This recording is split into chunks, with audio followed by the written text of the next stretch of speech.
Vem com paz, jogador! Graciosos e graciosas, sejam muito bem-vindos a mais um episódio do Graças a Deus Futebol Clube. E claro, vou pedir para você, se inscrever no canal do YouTube, acionar as notificações e seguir a gente também nas redes sociais, lá no Instagram e no Spotify. Não deixe de dar essa força, essa moral pro canal não, né? Em Atos 2 diz que, chegado o dia de Pentecostes, eis que estavam todos reunidos em um só lugar. E quando de repente veio um som, como um vento veemente e impetuoso. O vento. Um fenômeno natural, a qual a gente pode compará-lo com o Espírito Santo de Deus. Porque a gente não vê, a gente não toca, ele produz energia, nos dá um alívio no calor e também, dá aquela temperatura mais fria. Porém, o vento, já diria o mestre, que ele vai para onde quer, da forma que ele quer, mas obedece à voz do Pai. Quando ele diz, acalma-te vento, aquieta-te mar.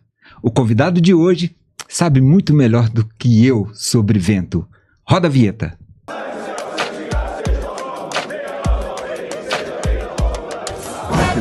Graças a Deus. Futebol Clube. Eulelias Carvalho, o filho do vento. A paz do Senhor Jesus, mamãe. A paz do Senhor Jesus. Seja muito bem-vindo ao Graças a Deus Futebol Clube. Amém. Meu coração hoje está muito em alegria, Euli, porque acompanho sua carreira há muito tempo, E em 1994 ou 95, acho que 94 você tinha ido para São Paulo. Isso. Você teve uma oportunidade de voltar em Belo Horizonte e você fez uma visita a uma igreja do lado da minha casa, chamada Igreja Batista Ebenezer. E naquela oportunidade, eu lembro que era 94, porque eu tinha uma camisa que era até doada da seleção brasileira, mas não era da seleção, era verde e amarela. E eu, menorzinho, consegui ir no meio e consegui um autógrafo seu. Foi sensacional. Hoje estamos aqui. E hoje estamos aqui, como Deus é frente bom. a frente. Frente a frente. E naquela oportunidade eu aprendi que jogar futebol não era pecado, vamos dizer assim, O que muitos achavam na década de 80, 90, Mas você foi um introdutor de falar assim, não, jogar futebol também pode ser uma ferramenta para a glória do Senhor Jesus. Eu já entrei numa igreja, inclusive, que me expulsaram de dentro da igreja. É mesmo? Porque descobriram que eu era um jogador de futebol. E a igreja não aceitava jogador de futebol. Olha. Aí chegaram por trás de mim, bateram no meu ombro e pediram para eu poder sair. E eu saí. Mas isso na década de 80, início da década de 90, ainda tinha muito esse preconceito ainda, Hoje até é um pouco mais aceitável, Principalmente dentro dos clubes, Você sabe isso melhor do que eu, Foi justamente em 1990. 90, eu lembro porque meu pai meu pai, converteu teve a primeira conversão dele na década de 80 e ficou na Deus e Amor muitos anos, E a Deus e Amor da década de 80 era bem rigorosa, bem rígida. Então, a gente nasceu um pouquinho com isso. Aí toda vez que eu ia jogar futebol, aí meu pai falava, não, futebol não pode não, é proibido. E mal sabia que é uma ferramenta, Uma ferramenta. É uma ferramenta para a graça do Senhor Jesus, para alcançar os corações, E eu queria que você falasse um pouquinho, Como essa questão de ferramenta é algo precioso, porque foi através do futebol que nasceu um dos ministérios mais estratégicos de evangelização, que é o Ministério de Atletas de Cristo, Na qual hoje eu sou muito grato por ter começado tudo isso através do Ministério de Atleta de Cristo com o João Leite, na década já de 80 ainda. Em 1989 foi quando eu comecei a frequentar o Ministério de Atletas de Cristo e também uma igreja em Contagem, que eu morava em Contagem, jogando no América.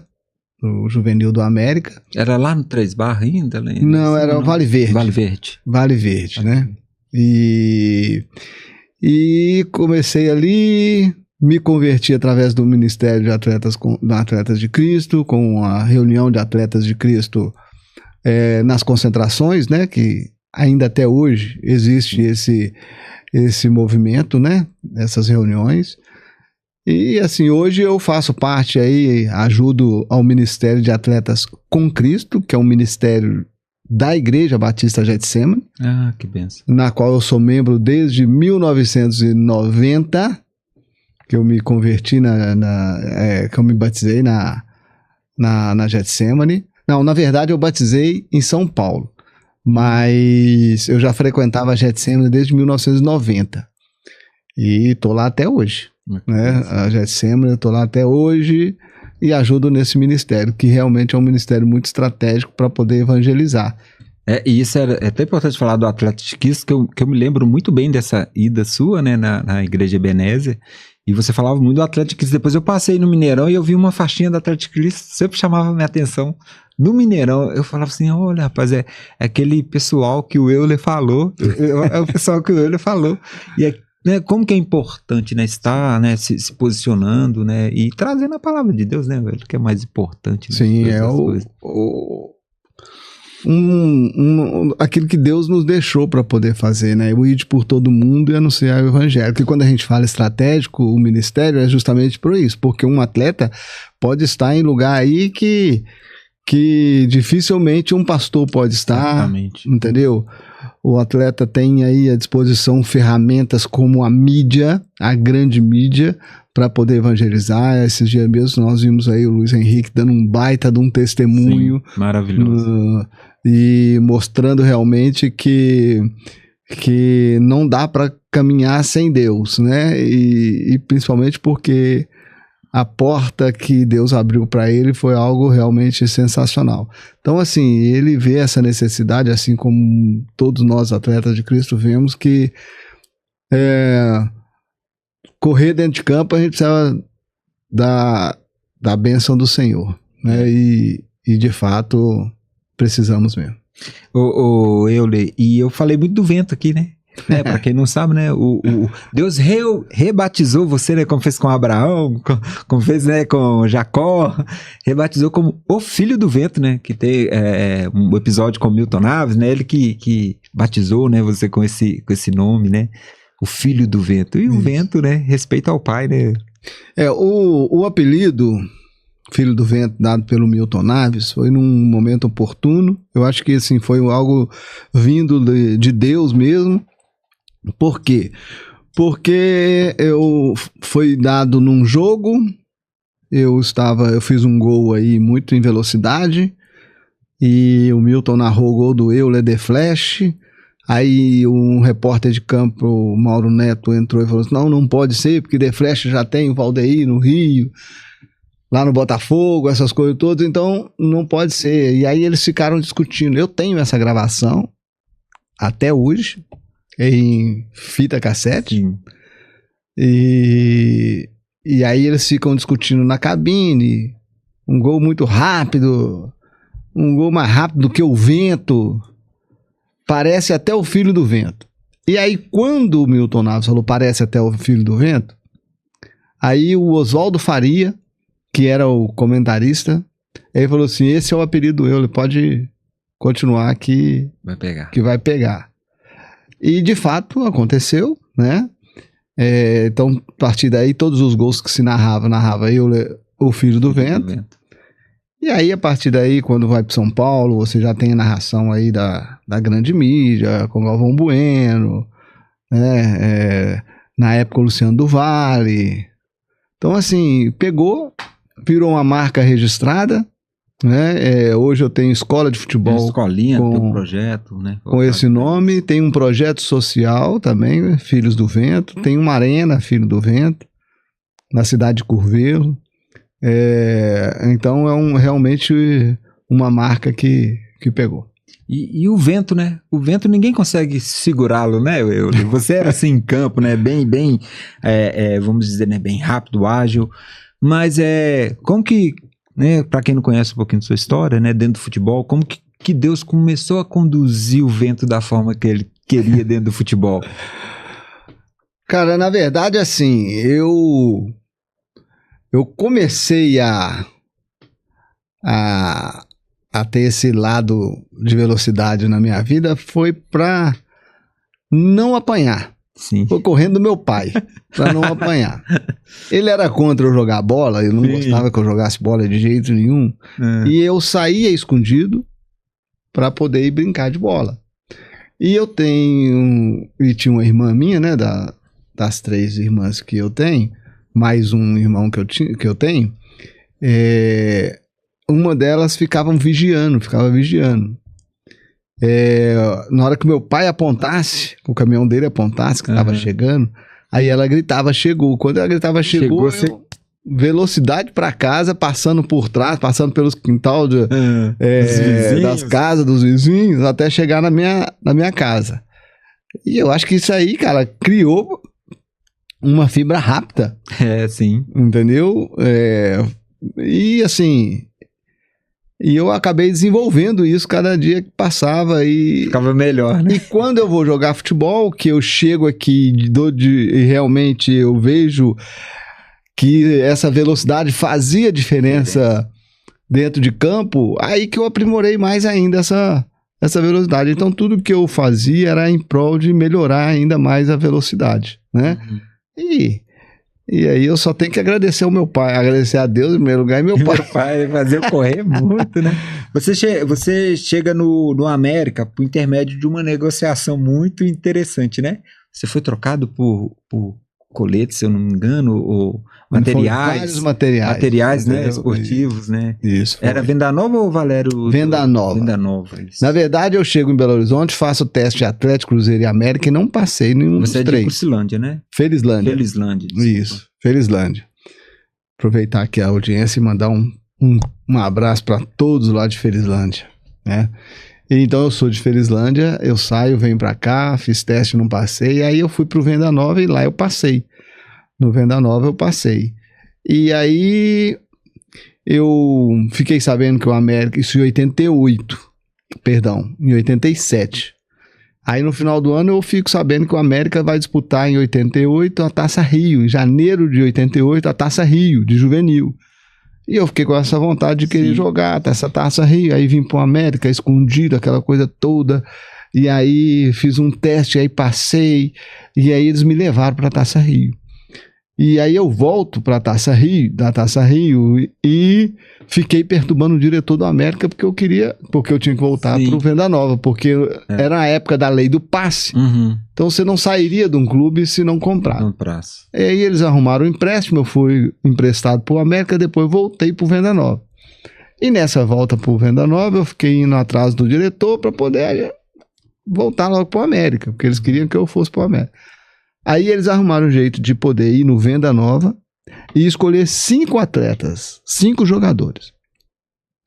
Então era eu, Mori Mateia, o Lelei, o Guiba e o Washington. Eram esses 5 meninos que a gente jogava lá. E aí eles propuseram ao Venda Nova uma troca, porque a gente morava lá, não tinha colchão, não tinha... Aliás, tinha um colchão, mas era no chão, mas não tinha cama, não tinha geladeira, não tinha fogão. Que lado do futebol que poucos conhecem, né? A gente fala assim. E aí eles propuseram essa ajuda ao Venda Nova. Em trocar bolas, beliches, chuteira, travesseiro, colchão, geladeira, fogão. Em troca desses 5 atletas. E aí eu fui parar no América. Em cima dessa troca. E aí o Venda Nova liberou. Nós 5, nós fomos pro América e o Venda Nova ganhou todo esse material aí. E aí já traçou já o caminho, né, do América e começa a despontar. Sim, aí logo de cara, num dos treinamentos, porque se treinava muito antigamente, profissional contra júnior, profissional contra juvenil. Em um desses treinos do profissional contra o juvenil, eu me destaquei muito. E aí o treinador, que era o Jair Bala, o maior ídolo do América Mineiro, ele me chamou e falou: esse menino, não só eu como sou Vaduca, que na época era o supervisor da base, esse menino eu quero que ele fique aqui treinando com o profissional. E aí eu ficava treinando com o profissional, jogando na base, até o dia que eu tive minha primeira oportunidade no profissional. E já com 17 anos eu já estava jogando no profissional do América.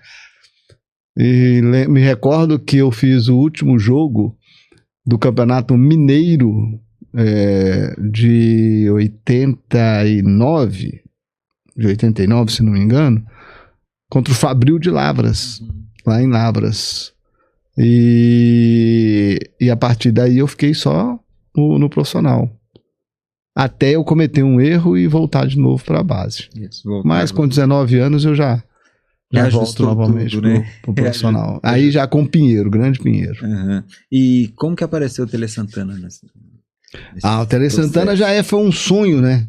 De poder você jogar com o Tele Santana. Na época ele no São Paulo. E eu vivi esse sonho, assim, por algum tempo. Porque a partir do momento que comecei a se destacar no América, o São Paulo queria me levar. E já tinha ido o Palinha e Ronaldo Luiz? Era junto. Junto? Era eu, Palinha e Ronaldo Luiz. Sim. Para ir pro São Paulo. Só que, na época, o presidente do América, ele não... Magnus Lívio, na época o presidente Magnus Lívio, ele não queria me liberar.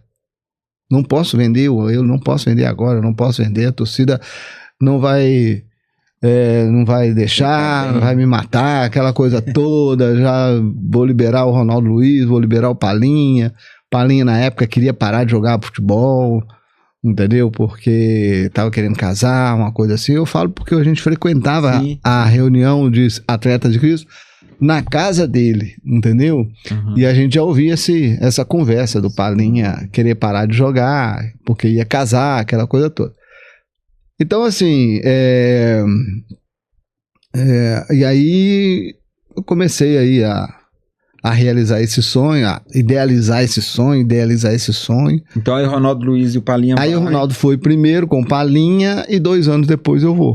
Isso né? Em 94, né? Eu vou em 94, mas eu fechei negociação com o São Paulo em 93.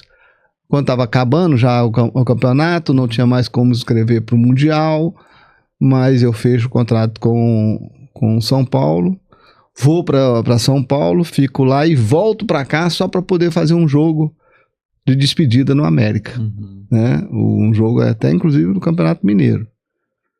E aí foi isso. Aí eu fui realizar meu sonho de poder jogar com o Tele Santana. Esse cara até vendo mestre.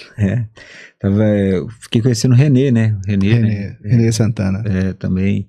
Pessoa maravilhosa. O precursor das gramas artificiais aqui em Belo Horizonte. Primeiro a trazer a grama artificial para Belo Horizonte. Isso eu não sabia. Foi o René Santana. René. Mas o Tele, né? Ele tinha um olho, né? Clínico. Para atleta, pra né? Tudo, né? Ele formou a maior seleção do Brasil de todos os tempos, né? Você tirando a de 70, que foi campeã. Talvez a de 85. Mas a de 82 foi... 82 é a que todo mundo fala. Eu acho que Deus não permitiu ela ganhar para ela ficar marcada na história mesmo. Para falar assim, nossa, por que eles não ganharam, né? Alguma coisa tinha, assim. Aquilo ali foi para entrar para a história. Para entrar para a história, alguma coisa, alguma situação. Tanto que você pega aí o Almanac, uma vez, não sei se foi na Placar, alguma coisa assim, que saiu falando sobre todas as seleções campeãs do mundo. A de 82 está, mesmo não sendo campeã. Ela fazia parte das maiores seleções campeãs do mundo. Que honra, né? A história sem ser campeão. Né? E entra para a história dos campeões sem ser campeão. Uhum. Aí, como você chega no São Paulo, como que foi essa adaptação? Eu estava até vendo uma entrevista do Palinha, ele falando assim que quando ele foi contratado, aí tava passando uma situação muito perrengue aqui, né, de salário e tal, e chega um salário bonífico, né, do São Paulo, ele fica meio que até contando os dinheiros no bolso, dentro do avião. Era uma outra realidade, né, Euler, na época, assim. Sim, era outra realidade. Cara, você sai da água pro vinho. É assim, algo estarrecedor. Você tá no América, nós estamos falando do América da década de 90, que do início da década de 90, porque depois o América foi crescendo. Sim. E na década de 90 também o América já teve um patamar alto. Sim. Logo depois. Mas no início ali da década de 90, final da década de 80, o América disputava a competição da Série C do brasileiro e só, e o estadual. Nada mais do que isso. Então você passa aí para um clube que é um campeão mundial. O atual campeão mundial. Aliás, é o atual bicampeão mundial. Entendeu?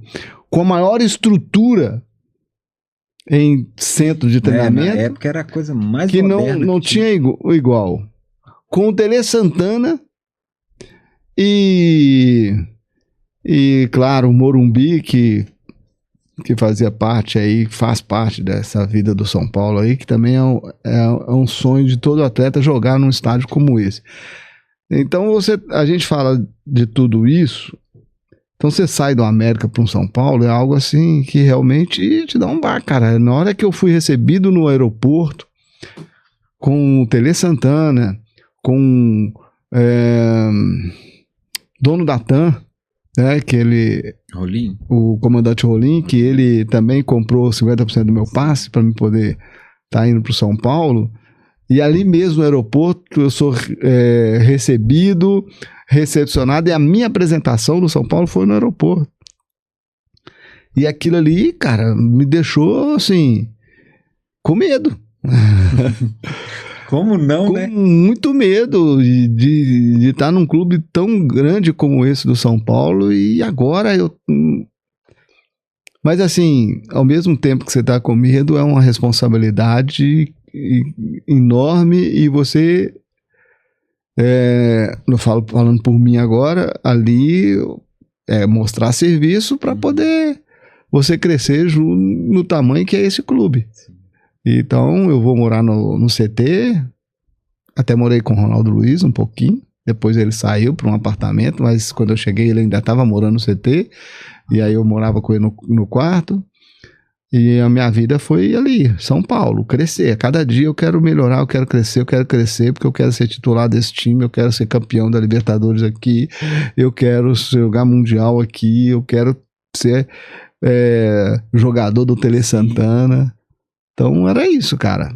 Era isso. É realmente assustador, elenco, né? Mas eu ainda estava chegando financeiramente, não era como o Palinha, aquela coisa toda. Sim, porque o Palinha já era o jogador do momento. Fez aquele gol, né? Já era o auge do Jorge Ferreira da Silva, entendeu? E faz aquele gol contra o Milan, então, né? Isso, já bicampeão mundial, bem falado para a seleção brasileira, cotado para a seleção brasileira.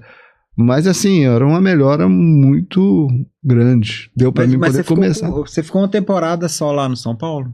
Eu fiquei uma temporada só. O Tele sai em 95, pede licença para tratamento médico, entendeu? E entra o Muricy. E o Muricy, ele faz um pedido de um jogador para o São Paulo. Esqueci o nome do atleta. Ele vem conversar comigo e fala assim: olha, estou trazendo fulano, agora não me recordo quem que era um centroavante, se não me engano, de Montes Claros. Estou trazendo um centroavante e ele vai jogar, entendeu? Aí fica aí a vontade de você querer sair ou querer ficar, fazer parte do elenco, essas coisas todas e tal. E aí eu recebi uma proposta do Atlético Mineiro. E aí, quando eu recebi a proposta do Atlético Mineiro, eu não tive muita dúvida para poder vir, não, cara. Eu queria jogar, eu querendo jogar mesmo, entendeu? Permanecer aí jogando, essas coisas todas. E aí aceitei a proposta do Galo. E chegou para virar também, né, nome na história, né, do Clube Atlético. Aí sim. Era assim, eu quando, a primeira vez que eu entrei no Mineirão, eu entrei num clássico, dos maiores clássicos do futebol brasileiro, que foi em 1987, Atlético e Flamengo. Cara, aquilo ali pra mim foi algo assim, estarrecedor, porque foi a primeira vez que eu entrei no estádio. Você entrar num clássico desse? Então eu não tinha olhos pra dentro de campo, a não ser pro Zico, que era meu ídolo de infância. É meu ídolo, né? E a torcida do Galo na arquibancada. E sentia aquele Mineirão balançar. E a arquibancada de Geraldinho, balançar. E eu tava de geral, cara. E eu tava de geral sentindo o Mineirão balançar. Na geral. Era impressionante. Então aquilo ali eu saí chorando daquele lugar, de alegria, de felicidade, de poder ver, de presenciar tudo isso. Então, eu acompanhava noticiários do Atlético e acompanhava muito noticiário do América também. Por quê? Porque o Paulinho quis um ex-centroavante do Atlético e também do América, é da minha cidade. Então, assim, era um sonho você ver um jogador de futebol na sua cidade. Então, você acompanhava ele pela televisão, aquela coisa toda. Então, pra mim, assim, aí eu sempre acompanhei o noticiário de Atlético e América por causa do Paulo Inquis. E aí eu venho pro Atlético e sou recebido pela torcida da forma como eu fui recebido. E no primeiro jogo ainda, você jogar... Olha pra você ver. E no primeiro jogo meu com a camisa do Atlético foi contra o Flamengo. Foi em 95, centenário do Flamengo. E aí houve esse amistoso entre Atlético e Flamengo. Né, o Mineirão lotado, né, para esse jogo. Romário, Sávio, aquela coisa toda. E aí a apresentação, não só eu, né, mas também tinha o Gutenberg, o Paulo Roberto Costas, o Tafarel, era a apresentação nossa. E aí a gente ganha de 3-2, eu faço o terceiro gol, na minha característica, e aí eu escuto pela primeira vez a torcida do Atlético cantando o meu nome com um apelido de uma forma que, assim, no América era um jeito, você vai pro São Paulo também era outro, mas o corinho eu filho do vento é do Atlético, é da torcida do Atlético. Então eles que cantaram e ficou também registrado aí. Tem a felicidade de perder muitas vezes a voz fazendo esse grito nas arquibancadas, viu?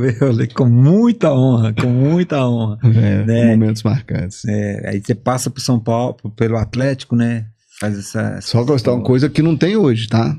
Hoje você vai por estádios aí, você não vê mais o torcedor tendo... Tem, né? Tendo ídolos e cantando, né? Você tem aí o Hulk, mas de uma forma muito devagar. Pra você ter uma ideia, nesse último jogo Atlético Cruzeiro, o nome mais cantado foi do Tardelli. Exato. Ele estava... Quando ele aparece trabalhando, ele aparece trabalhando e a torcida canta mais que qualquer outro jogador. Os times ficavam temporadas, né? Você sabia a escalação de qual é sorteado.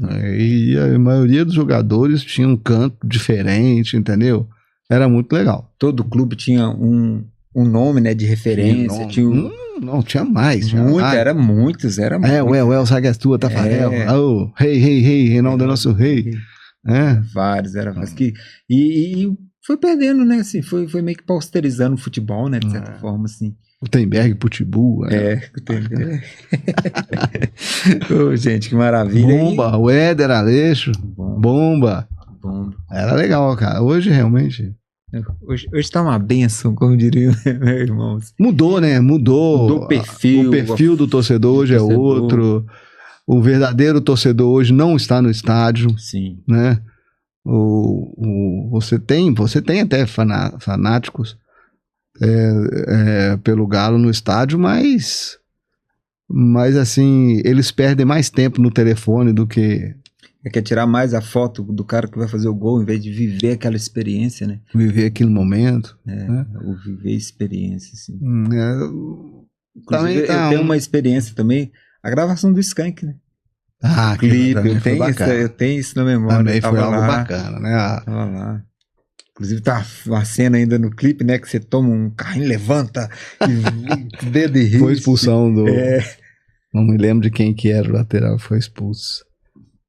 Mas foi momentos marcantes. Mineirão, eu chego em Belo Horizonte em 1986 e eu tinha sonho de poder conhecer o Mineirão, mas eu não conseguia chegar até o Mineirão, mas eu conseguia chegar até o viaduto São Francisco.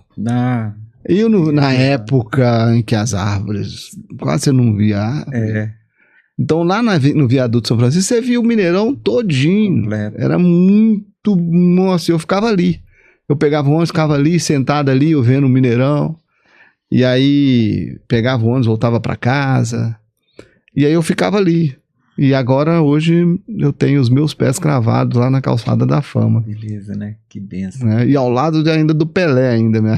Que honra, hein? Que honra. Só ao lado do Pelé. Só tem que agradecer a Deus, cara. Você tá louco. E vem Palmeiras também, né? Palmeiras também foi um mover de Deus, né, Euler? Assim... Olha, eu vou pro Palmeiras, na verdade, Eu tinha acabado de renovar meu contrato com o Atlético, então não tinha interesse nenhum em sair do Atlético. Eu tava namorando pra casar, entendeu? E não queria de forma nenhuma. Sim. Mas o Paulo Cury me chamou pra conversar e falou assim, ó, você já tá vendido. Nossa. Nós estamos precisando. Entendeu? O Atlético precisa dessa venda. A gente precisa que você aceite, precisa que você senta com o pessoal da Parmalat, que você vai lá e faça o melhor contrato para você, porque você já tá vendido. Não tem outra forma. Aí eu fui lá, recebi uma ligação antes de tudo do Filipão, falando que contava comigo para um trabalho aí de 3 anos para ser campeão brasileiro ou da Copa do Brasil, disputar a Libertadores e chegar à final lá no Mundial. Então, e ele contava comigo para isso. E aí então não tive outra alternativa a não ser acertar com o Palmeiras. Mas assim, foi algo precioso essa minha passagem no Palmeiras, né? A gente aí já de cara vai para uma final de brasileiro contra o Vasco da Gama. Não conseguimos ser campeão, mas foi um momento áudio. Só que tivemos que eliminar o Atlético. Sim. Nas quartas de final, né, se não me engano, nós eliminamos o Atlético. Acho que foi nas quartas de final, sim. E fomos para essa final aí, perdemos a final. Maracanã, 2 jogos 0-0. Aquela confusão toda com a questão de Edmundo, Eurico Miranda. E aí depois eu vou, nesse tempo meu de Palmeiras, eu tenho uma passagem no Japão, no Verde Kawasaki, que foi pedido do Filipão. Porque esse tempo só iria para Libertadores o campeão brasileiro e o campeão da Copa do Brasil. Só, mais nada. Não tinha mais vaga, só tinha essas duas vagas. E aí o Filipão chega no final, ele me chama e fala assim, aliás, no início do ano de 98, tô trazendo o Paulo Nunes, trazendo o Oséias, eles vão jogar. Só que eu preciso que você jogue também, porque eu vou conquistar a vaga da Libertadores para 99. Então eu preciso que você esteja aí no mercado jogando. E aí eu vou pro Japão pra poder jogar. Se manter, né? Pra poder manter. Mas eu machuco lá, volto machucado. Uma lesão gravíssima no joelho, que é o do LCA. Mas mesmo assim, o Filipão ainda banca minha inscrição ali no Palmeiras. Aí fala assim, não, você pode recuperar tranquilo que eu preciso de você na Libertadores. Eu preciso de jogador como você. Então, pode recuperar. Recuperei, voltei, 99. Ele realmente, de fato, bancou minha inscrição na Libertadores e conseguimos aí campeão da Libertadores. O tão almejado título para a torcida palmeirense, que foi o campeão de 99, né? O primeiro título da Libertadores de 99. Para a Galeria dos Imortais também. Houve até um fato assim curioso, porque nas cobranças de pênalti, eu não estava na lista. E nós já tínhamos perdido 3 titulares, que era o Alex, que saiu, o Arce, que saiu até para eu entrar, e o Evaí, que foi expulso. Eram 3 cobradores natos de pênalti.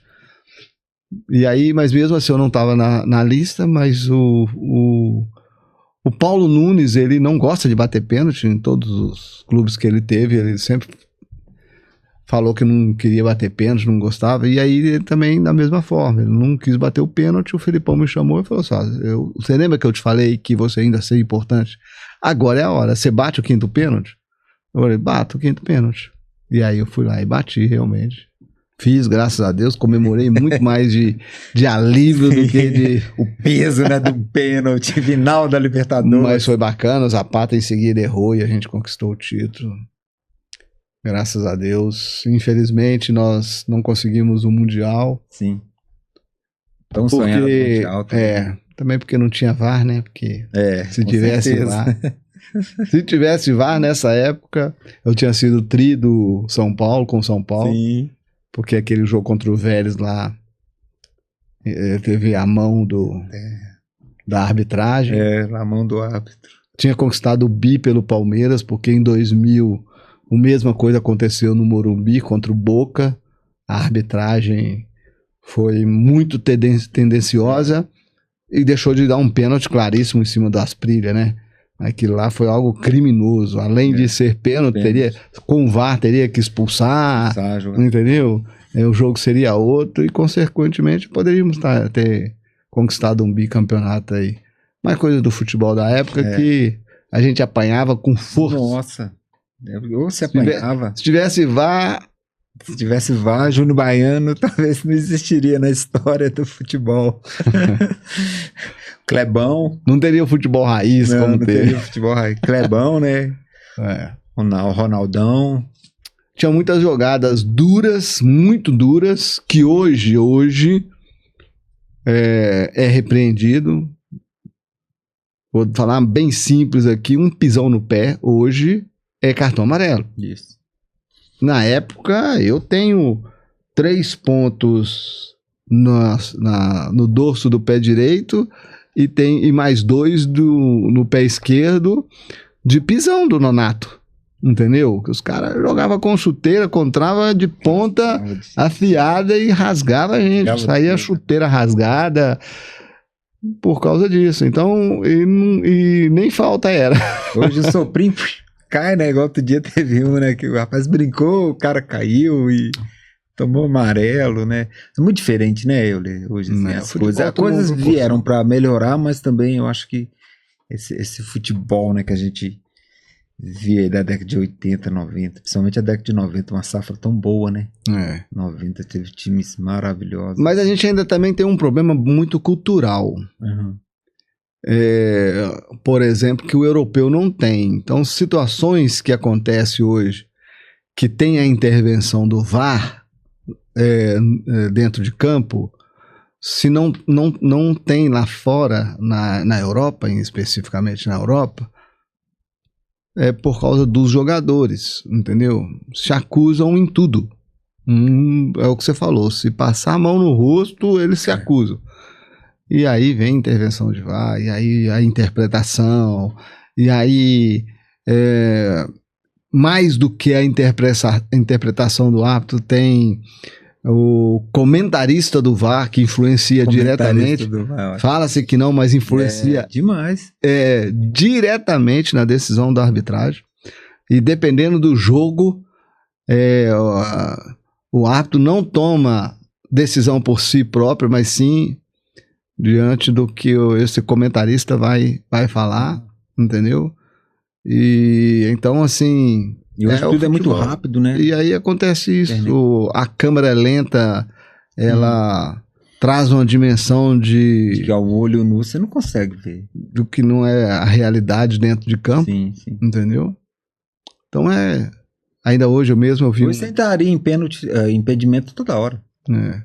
Hoje eu vi um lance, inclusive um lance de um Sub-17, Mundial do Sub-17, River Plate Barcelona, e houve um lance em que o jogador do Barcelona faz uma cama de gato para o jogador do River Plate.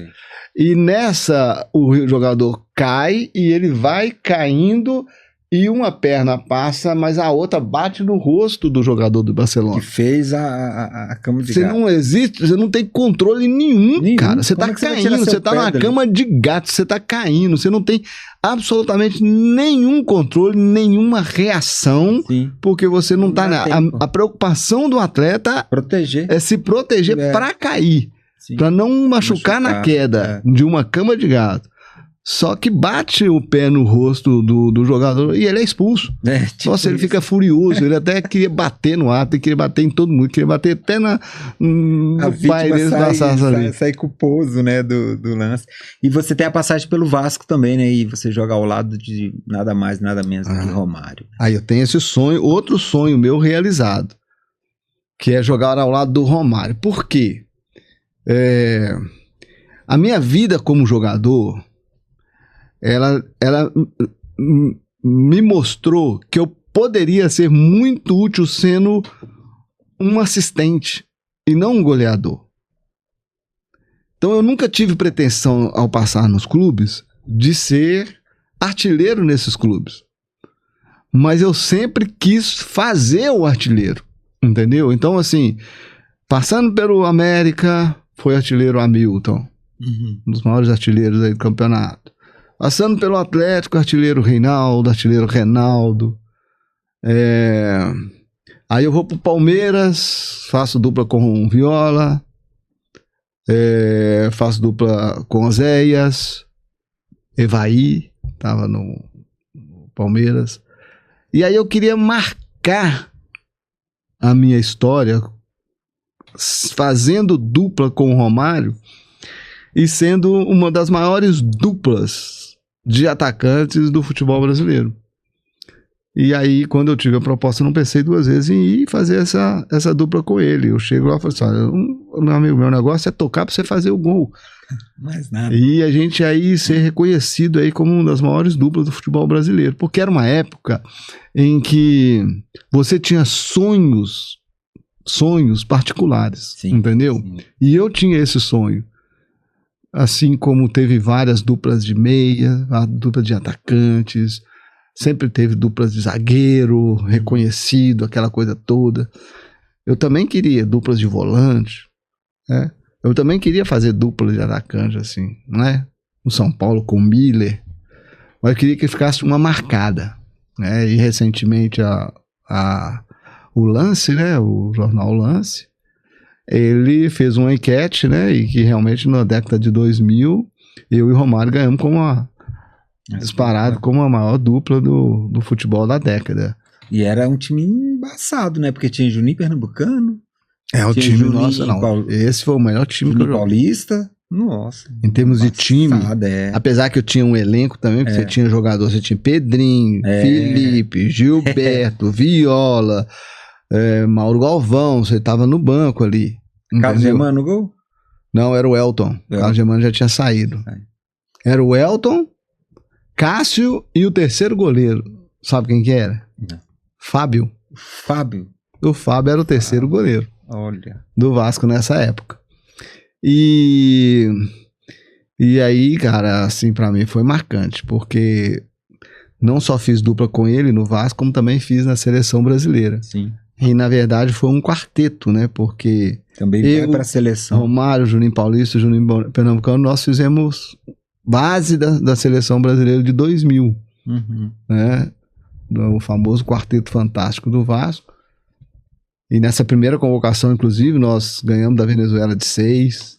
Eu fiz um gol, o Romário fez 4 e o Juninho Paulista fez o 5º gol. Fácil jogar perto baixinho, né?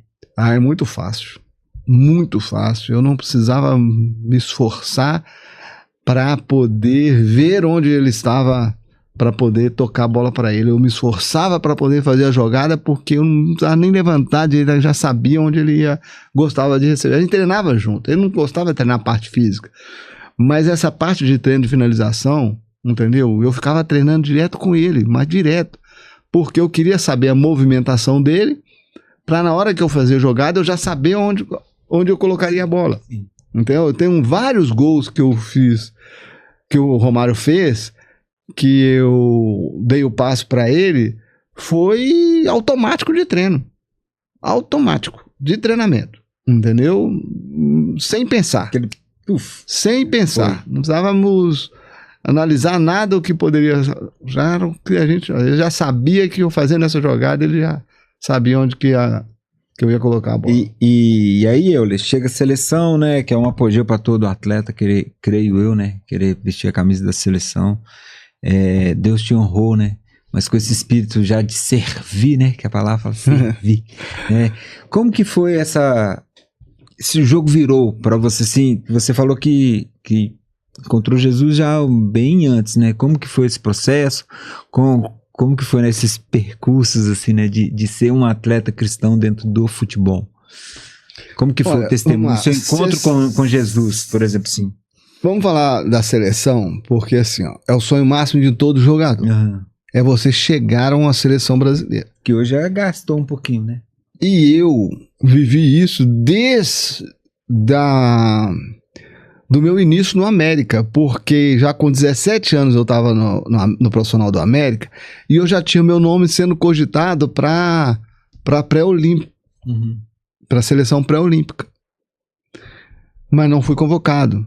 Eu vou para o São Paulo, meu nome é cogitado, também não vou. Vem para o Atlético, o Reinaldo foi convocado, eu não fui convocado. Vou para o Palmeiras, meu nome é cogitado e nada. E aí eu vou para o Vasco, e no Vasco da Gama eu recebo a minha...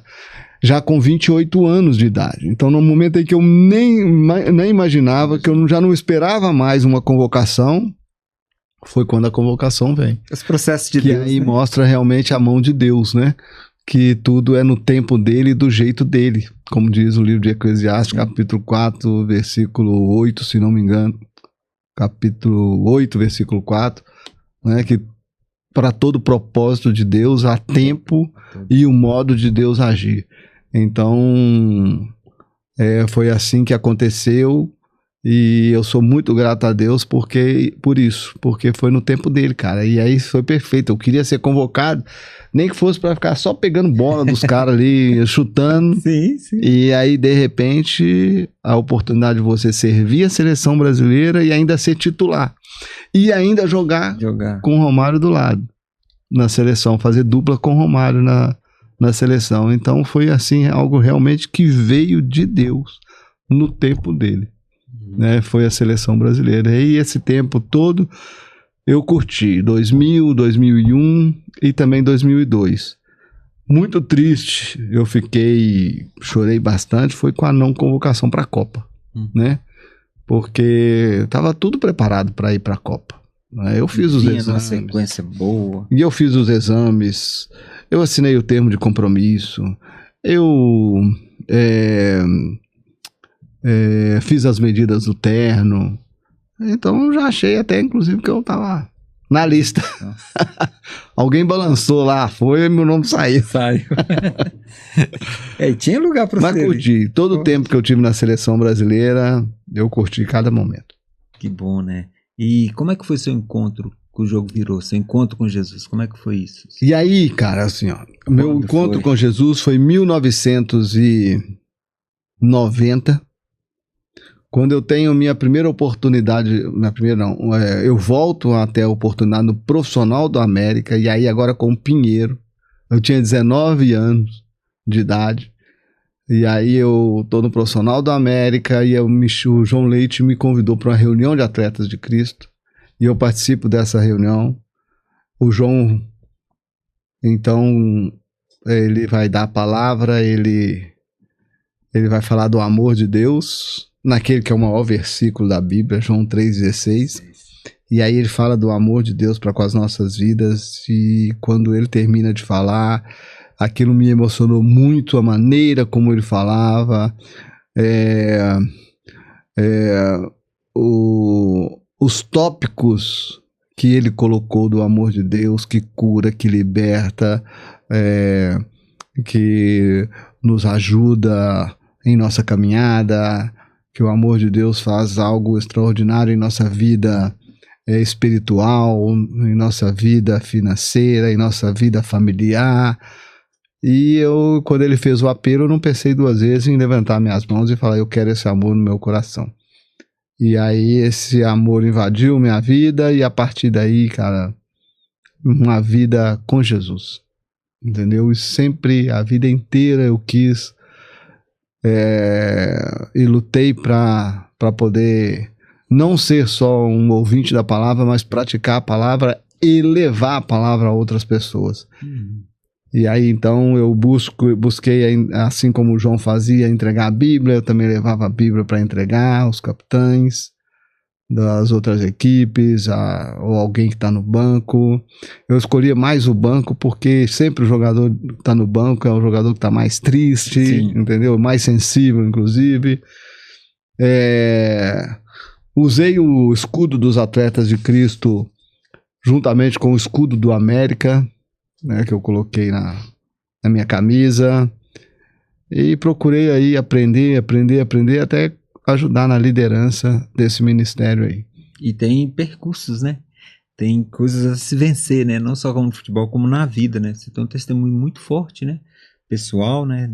A sua vitória de fé, né? De vida. Eu precisei desse amor porque no meu coração eu tinha um sonho de ser um jogador profissional, o sonho de poder ter dinheiro, o sonho da fama, do sucesso, do poder, para poder vingar o meu pai, né? Porque o meu pai, ele era um homem alcoólatra e um homem muito mal dentro de casa, né? E nós filhos sofremos muito com meu pai em casa, eu principalmente como homem,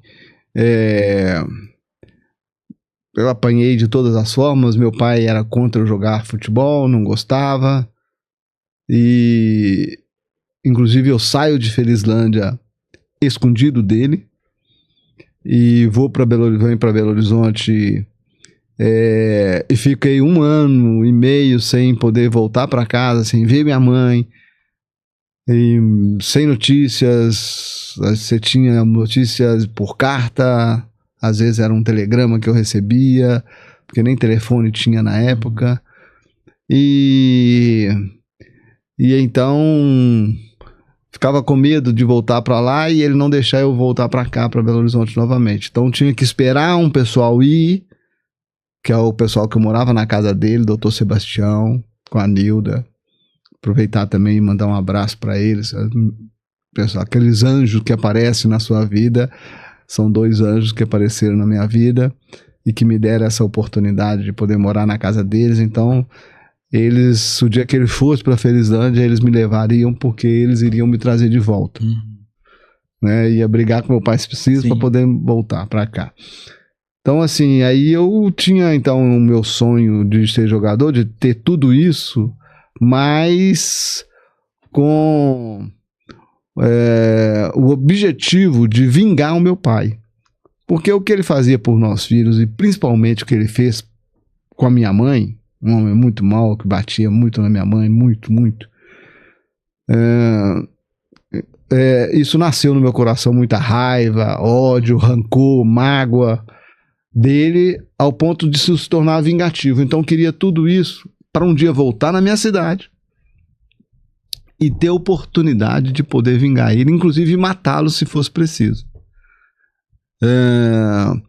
E então eu vivi isso o tempo todo. Meu sonho era esse, meu objetivo, né? Era poder vingar ele. Até que esse amor...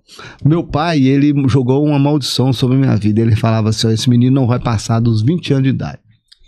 Né? E ele até acertou, porque com 19 anos eu me converti, aí eu morri, mas morri para o mundo, né? Nasceu. Para poder nascer para uma nova vida, e aí agora com a vida, em busca da vida eterna, né?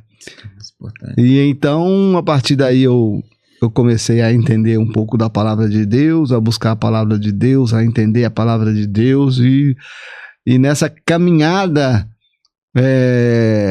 com a palavra de Deus, começou a mudar meu coração, entendeu? E aquela raiva, aquele ódio, aquela mágoa que eu tinha dele, isso foi saindo, cara. Foi saindo, ao ponto de eu poder entender o valor do perdão. Tanto de você pedir perdão, quanto de você liberar o perdão. E o meu pai, que eu queria vingá-lo, se tornou um amigo, um parceiro de pesca. Nós vamos falar sobre isso. Eu termino um livro meu, abraçado com meu pai, né? No meu casamento, por exemplo, eu fiz uma declaração de amor pro meu pai, junto com a minha família, porque até mesmo para minha família eu tinha todo motivo do mundo para poder vingar ele, né? Mas eu queria mostrar para todos aquilo que Deus fez no meu coração, né? E fui liberto dessa raiva, desse ódio. Glória a Deus. Tentei ajudá-lo ao máximo possível a sair desse mundo do vício, tanto da bebida quanto do cigarro. Infelizmente, meu pai morreu em 2003, novo, mas com aparência de quem estava acabado para a vida, sabe? E, infelizmente, mas tudo aquilo que eu, depois de convertido, pude tentar ajudá-lo, eu busquei ajudá-lo. E claro, né? Apresentar a própria palavra, né? Creio que... Isso é o mais importante. né? Deve ter feito isso. Não sei se ele aceitou, não sei se ele... Tentamos ajudá-lo, inclusive, numa época em que ainda tinha as casas de recuperação dentro da igreja. A Getsemane tinha uma casa de recuperação. Com muito custo, nós conseguimos convencê-lo a ir, e ele foi. Porém, uma semana depois, o Ministério Público, aí, se eu não me engano, o Ministério Público que baniu aí todas as casas de recuperação dentro das igrejas, aquela coisa toda, e aí ele voltou para minha cidade, e aí voltou para a vida dele, aquela vida dele, infelizmente, né? E com esse amor no coração, né? Com esse desejo de servir, você semeou bastante, né? Todo clube que você passava, como que é esse processo, né? Uma pessoa que é cristã, principalmente nesse período que a gente tá falando, de final dos anos 80, início dos anos 90, talvez seja um pouco diferente do que hoje, né? Como que era a aceitação de um jogador cristão naquela época? Como que era? Então, assim, eu... Mesmo antes de me converter, eu já era um menino, um jovem muito religioso. Muito religioso. Eu gostava muito da religião, entendeu? Então, como católico, eu ia à missa todo domingo. Eu viajava com o padre, eu, minha mãe e o padre, para ir às missas nos arraial, sabe? Lá do interior da região, aquela coisa toda.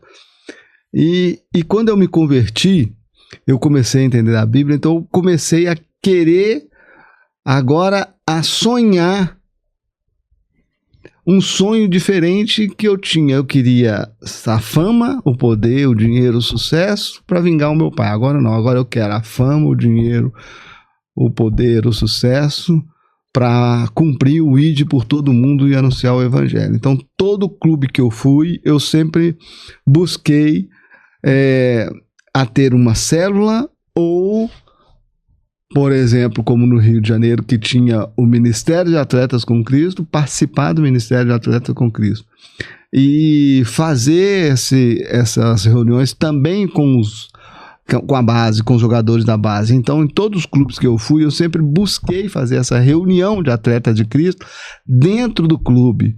Assim foi no Atlético Mineiro, tivemos até uma resistência muito forte com um dos diretores do América, que era contra, mas aí eu e o Tafarel, a gente conseguiu intervir junto ao presidente, que nos deu total autonomia para poder fazer.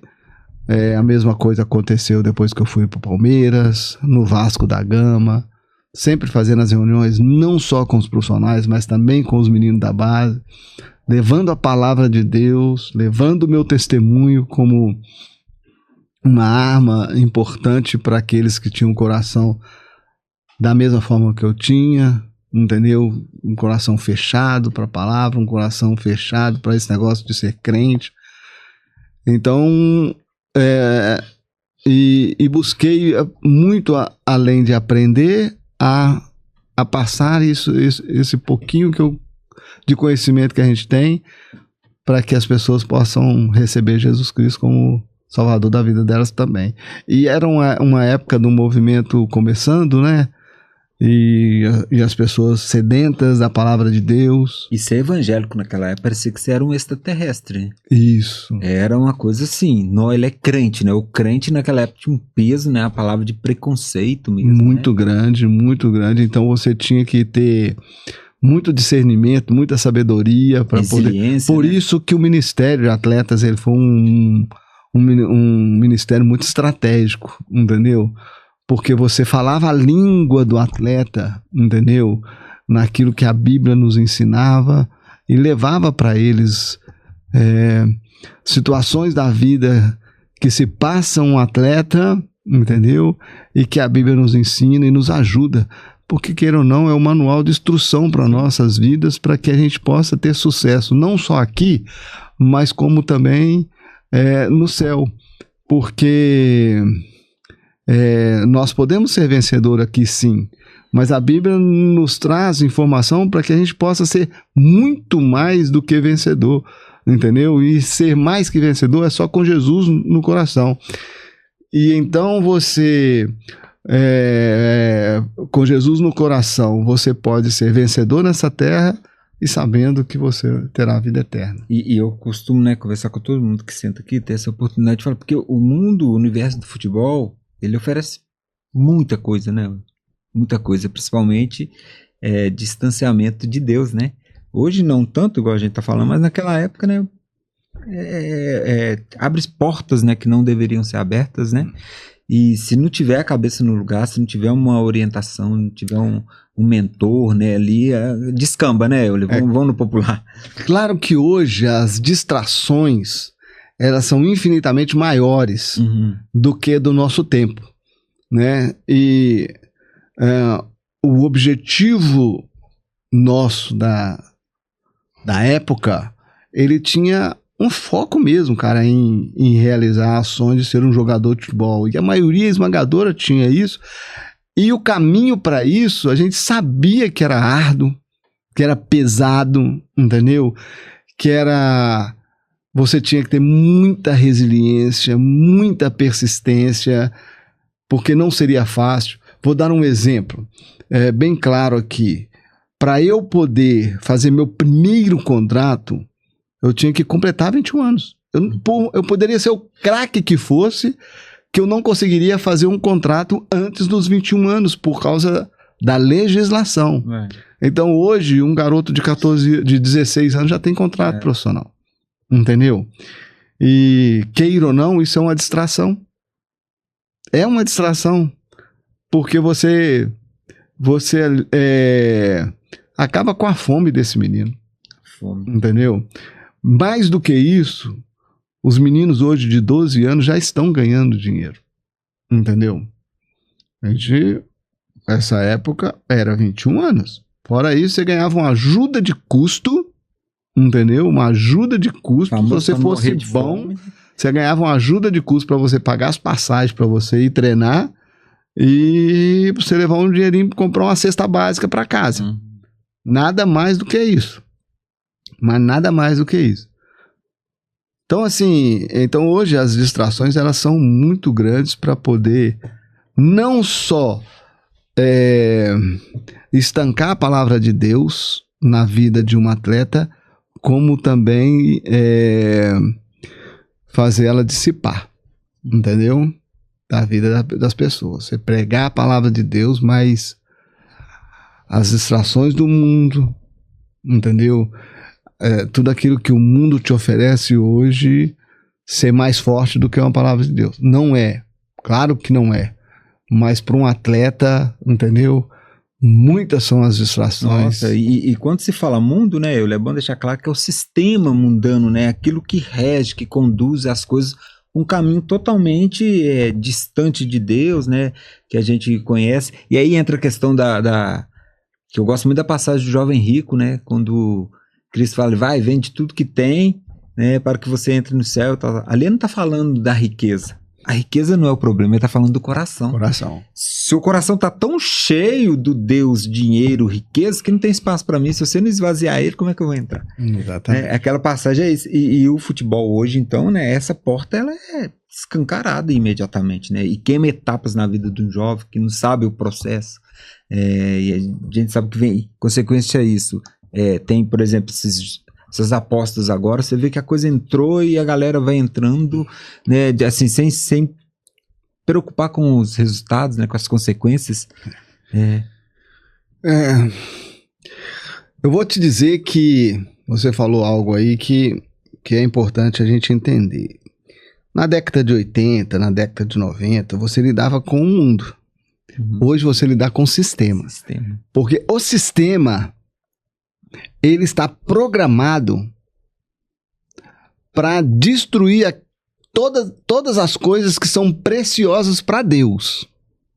Tudo aquilo que envolve algo precioso para Deus, a começar, para mim, aquilo que é mais precioso, que é a família, entendeu? As outras coisas todas são preparadas. Inclusive uma aposta que destrói família, que destrói a pessoa, leva a pessoa à miséria, a pessoa a suicidar, né? As pessoas a fazerem coisas que em situações normais não fariam. Não faria em situação, não é nem a pessoa com Deus, uma pessoa na situação normal já não faria. E aí o sistema criou tudo isso para realmente cumprir a palavra de Deus, que é aquilo que nós já aprendemos, que a porta é estreita. Poucos entrarão, entendeu? Poucos entrarão. Então tudo isso aí é para realmente selecionar aqueles que vão entrar. Não tem jeito. Não tem jeito. Ah, que maravilha de papo, viu? Assim, pena que nosso tempo está esgotando, né? Eu acho que vai precisar do segundo tempo, viu? Vai precisar do segundo tempo, uma prorrogação. Até porque aí. O jogo, né? Tem que ter o segundo tempo. Se for necessário, prorrogações hoje, como teve na Copa no Mundial, né? 17 minutos de tempo acréscimo, né? De acréscimo e ainda prorrogação ainda Deus depois. Do céu. Realmente é muito gostoso você falar daquilo que é mais precioso na vida de uma pessoa, que é Deus no coração, né? Jesus Cristo no coração das pessoas, né? E aí você alia com aquilo que é o mais gostoso do brasileiro, que é o futebol. E aí eu trago para a palavra a multiforme graça do Senhor, né? Que em todas as coisas o Senhor se faz presente. Né? Claro, aquelas que não são pecaminosas, né? Que te levam, mas o Senhor está em todas as coisas. Então, vai muito do indivíduo. Muito do indivíduo. O futebol está aí, a música, as artes estão aí para glorificar o próprio Deus. Só como que está sendo conduzido isso, né? Eu acho que é um questionamento que a gente pode fazer, sim, e daria mais segundo tempo fácil. Com certeza. Ô, Euler, quero te agradecer, né? Que gentilmente, né? Sua presença aqui, sei que te incomodei um pouquinho, né? Mas prazer foi de Deus aquele encontro nosso, né? Só para o pessoal saber, nós nos conhecemos de uma forma muito inusitada, no hospital, né? E eu não iria. Eu com o dedo quebrado. Minha esposa. E não porque eu joguei futebol. Não, exatamente, assim. Foi uma coisa muito inusitada. Aí eu mostro no celular da minha esposa, o Instagram, que tinha mandado uma mensagem pra você logo cedo, né? Eu coloco o celular começa a tocar, né? Aí a minha esposa fala, nossa, o número que tá tocando lá. Aí foi assim, aí eu me aproximei, né? E quis Deus, né? Prover esse momento aqui. Eu tô muito feliz, porque você sempre foi uma referência, né? Pra mim, como profissional. E igual fala, né, desde 94, 95, assim, você sempre foi uma pessoa que eu sempre tive como referência, assim, da presença de Deus no futebol. Isso sempre me calentava, né? Mesmo eu não estando na presença do Senhor, sempre lembrava, não.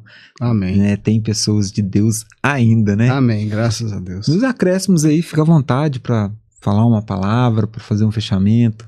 Não, eu só agradecer a Deus pela oportunidade, sempre é bom, né, poder falar de futebol e você poder acrescentar dentro disso a palavra de Deus, o seu testemunho, é algo importante, né? Muito importante, porque como você falou, um ministério estratégico que alcança, e o alcance desse programa é enorme, e onde um pastor não consegue chegar, com toda certeza hoje, nesse novo tempo digital, né, um podcast pode chegar.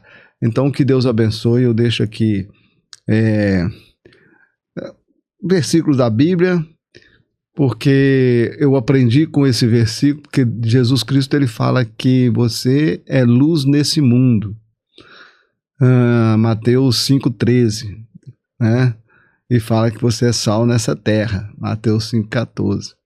Que assim resplandeça a luz de Deus na sua vida, para que as pessoas vejam em você as boas obras e depois glorifique a Deus que está no céu. Então a primeira pessoa vai ver Deus em você, e aí depois eles vão glorificar a Deus que está no céu por aquilo que é o seu testemunho. Então, que Deus abençoe a vida de todos vocês aí. Muito obrigado por essa oportunidade. Encerrando aqui, eu quero agradecer os nossos patrocinadores, nossos parceiros. Inclusive tem o pessoal aqui do Café Monjolo, que mandou trazer para você, viu? Que legal. Aqui é um café, pessoal do Café Monjolo. E aqui, ó, são... Monjolo. E aqui é o... Muito obrigado aí, o pessoal da Monjolo. Aqui é o Choco Café. São balinhas de chocolate. Olha aí, ó, que legal. Uma delícia, espero que você goste, né? Então, o nosso episódio teve esse oferecimento aí, né? Do pessoal do Café Monjolo, né? Direto do sul de Minas. e levando até você a tradição e a pureza do verdadeiro café mineiro. Além do café especial 100% arábico, você também encontra o irresistível Choco Café, né? Que são essas balinhas maravilhosas. Hoje o nosso convidado, né, recebeu aí dos nossos patrocinadores, nossos parceiros, né, o café e o Choco Café. Porque aqui o papo bom também pede um café, né? Ixi. Da próxima vez nós vamos até providenciar um café. Com certeza. E siga lá o Café Monjolo e confira o melhor café e chocolate mineiro, mandando mensagem no DM, no WhatsApp. Você também pode clicar, apontar sua câmera pro QR Code que tá na tela, vai aparecer aí. A gente também tem um oferecimento aqui do nosso episódio, foi oferecido pela Asproalto Brasil. A Asproalto é uma assistência em proteção veicular 24 horas em todo o Brasil. Isso mesmo, em todo o Brasil, com unidades em São Paulo e Minas Gerais. A Asproalto oferece uma assistência de primeira para você naquela hora que você mais fica preocupado, com a cabeça quente, né, que seu veículo lá está envolvido numa colisão, foi danificado ou teve, né, infelizmente, né, um roubo do seu veículo, parou na estrada. A Asproalto está aí para te atender da melhor forma. Em Belo Horizonte, ela está em Contagem, ali na Avenida Coronel Durval Barros 241, no bairro Lindé, na verdade, Belo Horizonte. E em São Paulo, a unidade fica localizada em São Carlos.